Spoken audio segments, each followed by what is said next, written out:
So I tried to put a silver spray paint mixture into one of these when I already had some color in it. And it was kind of an epic fail. It fell apart as soon as I added the polyacrylic. But a good friend of mine suggested something I'm going to give a try. So let's hang on and find out.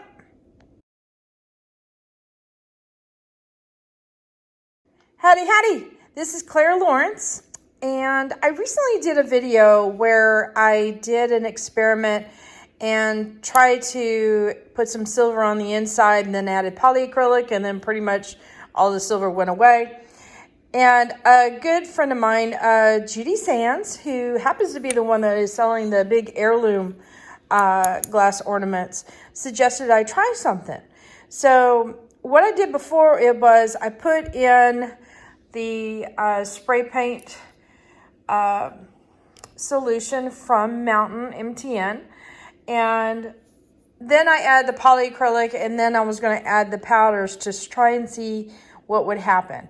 Well, unfortunately, the silver pretty much ran out after I added the polyacrylic, so that didn't work out very well. But before I tried the original idea from Leslie from Colourarte about doing polyacrylic and then primary elements inside, I got some smaller ornaments before I used my nice Heirloom ornaments to do the test of the technique on. So I've got a couple of these guys, and Judy says I should be able to do the silver or any of these metallic colors inside after I've done the primary elements, and it adds a little bit of a luster. So, Judy, I listened, and we're going to try this out. So I've got some little pipettes ready. In fact, I've got these guys that are already designated for certain colors. And I recommend that if you're using any kind of plastic with these guys, because you're dealing with spray paint solutions, usually spray paint will dissolve plastic. So squirt the amount you need into your pipette, apply it, and then put the remainder back in the bottle. This is except if the pipette has touched resin. And then in that case, do not put it back in that, put it somewhere else. So I always recommend doing that, and also have a plate nearby so that you can put your pipette resting and let it air dry out. The other thing that would come in handy is some kind of cup. Because what I'm going to do is I'm going to put some solution in here, roll it around, and coat the inside of it, and then put it in a cup and let it drip the excess. Just for a few moments, and then pull it up and then just let it dry immediately. So, or on its own, kind of a thing. So if you're looking on the outside looks like it's fairly well covered. But if you look inside, you can see it almost looks a little bit on the transparent side. Now what that probably is some of the interference colors and things like that aren't very super opaque. So the silver might show through as like an extra luster or metallic-y sheen to it. I don't know. So we're gonna find this out together. Let me put my camera up, get it set up, and we'll give this a go. Okay. So I got my basics set up. Highly recommend using gloves. Every time I've tried to use this stuff, I always end up with paint on my hands.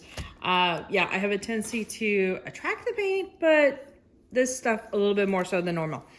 Definitely, like with most spray cans, you want to shake it up really, really good. There is ball in here, you'll hear it. So definitely give it a good shake just before you use it. Okay. So we are going to try and do this. Now I'm super close to the camera, so we're gonna give this a go. And I'm gonna try and get the opening up as close as I can.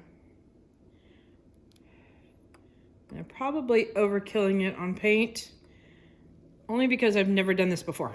I think I got it all. Yeah. All right, and I'm gonna go ahead and close this.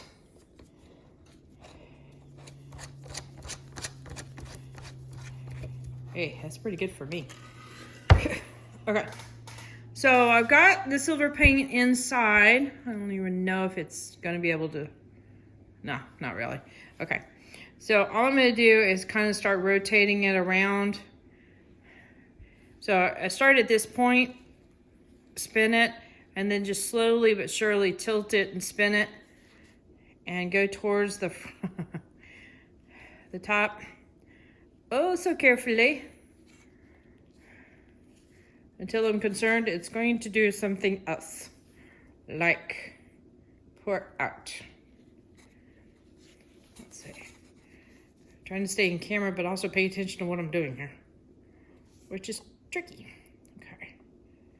Ooh. So it's definitely getting coated inside.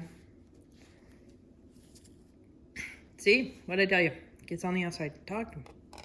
Rats. All right, I'm gonna see what I can do about cleaning that up real quick. Leave that in there for a moment. Next time I'm gonna try and do it without tilting it back and looking at it, and that was my mistake. All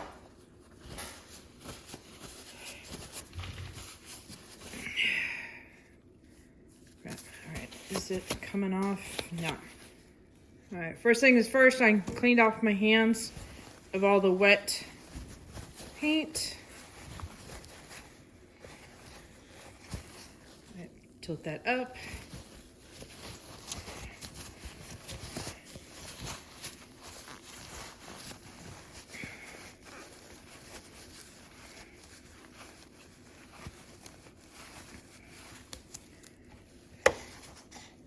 Oh, I'm doing really well tonight. Let me just spill it all over the place. Not.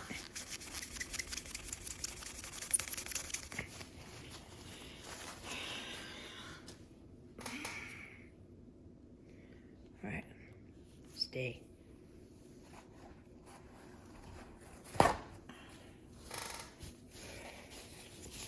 I'm wondering if mineral spirits are one of those things to get it off the outside. I don't know.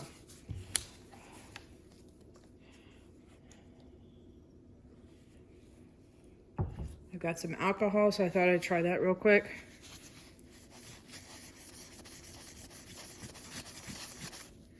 Nope, that didn't do hardly anything. Okay.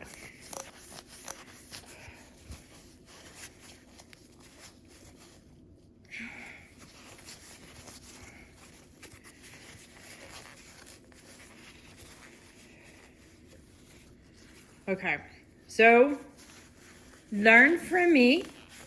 Be very careful about tilting it once you have it upside down. Trying to see if I've got any other loose silver paint, and it doesn't look like it. So, I don't know if we can actually see any difference yet.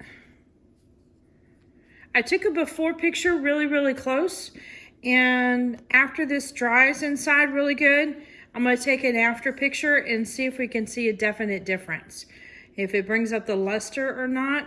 And I'm almost thinking I can see something in this purple area right in here. So that should be, I don't know, we'll have to see. Let me do the other one and see if I can do the other one successfully. So hang on, I'm gonna put this to the side. Okay, I've got ornament number 2 ready. My copper pipette and my copper paint. See if we can do this without dumping it out and getting it all over the outside.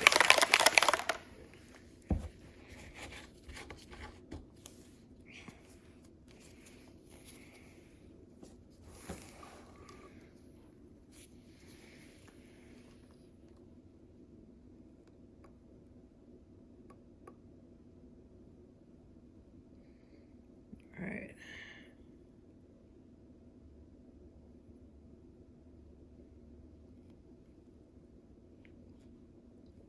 I'm squeezing out any excess into there.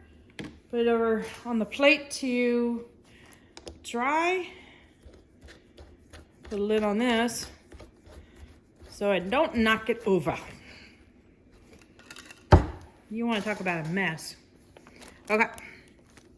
So here we go again. I'm going to rotate around.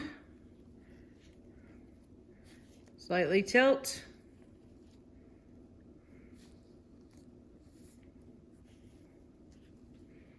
Okay, I can see the copper is moving around and it's attaching itself to the inside. All right, I'm gonna get it closer to the front. Just be mindful of it coming out. It's like, how close can we go without screwing up? All right, now, hear all this talk about using plastic and all that, and I'm not paying attention. Okay, Clara being a doodle bird. See, and that's why. Let me show you the paper. That's the bottom of my cup.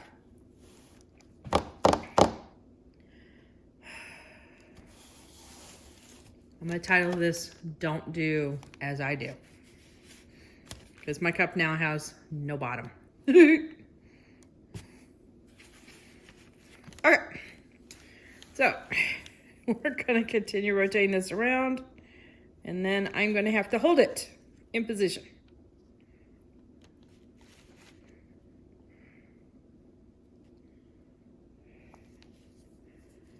Sometimes we get so preoccupied with what we're going to do as far as something new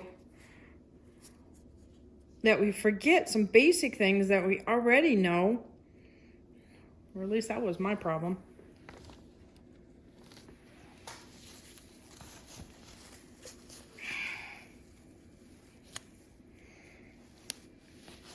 All right. Aha! I think I did that successfully. Yes. Okay.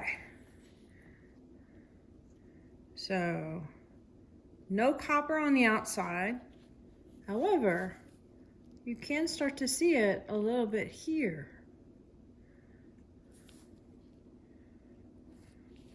So I bet it's going to pick up some little bits.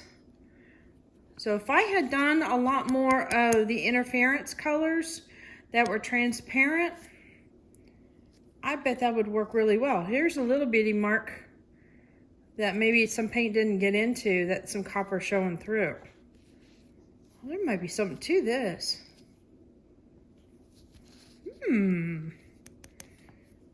Okay.